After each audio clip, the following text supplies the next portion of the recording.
नमो बुद्धाय. एकदा भगवंतांनी पाटली गावातील आपल्या उपासकांना असा उपदेश केला.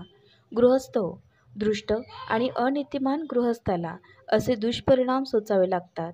दृष्ट आणि अनीतिमान मनुष्याला आळसामुळे द्रवहानी सोसावी लागते. नंतर त्याची अपकीर्ती जगात पसरते आणि लोक त्याला मान देण्याचे होतात.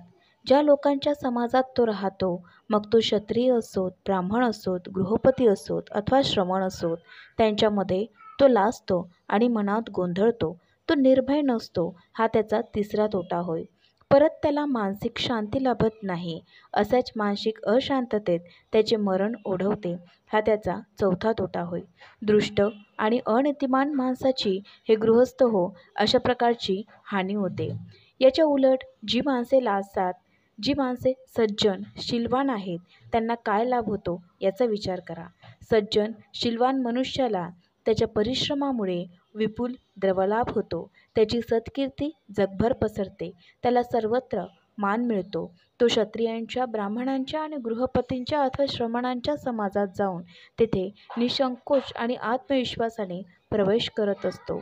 त्याला मानसिक शांती लाभलेली असते. कधीही मरतेसमयी तो शांत चित्ताने देहत्याग करतो. मूर्ख मनुष्याला तो मूर्खपणाने जे पाप करीत असतो त्यातील मूर्खपणा कळत नाही. अग्निप्रमाणे त्याची पापे त्याचा नाश करीत असतात.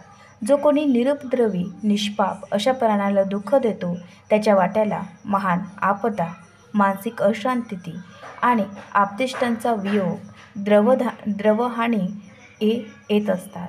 तुम्हाला तर अशा प्रकारे तथागत गौतम बुद्धांनी सदाचरणाची आवश्यकता, त्याचे लाभ, तोटे आपल्याला सांगितलेले आहे. तर अशाच प्रकारचे महत्त्वाचे व्हिडिओ मी तुमच्यासाठी घेऊन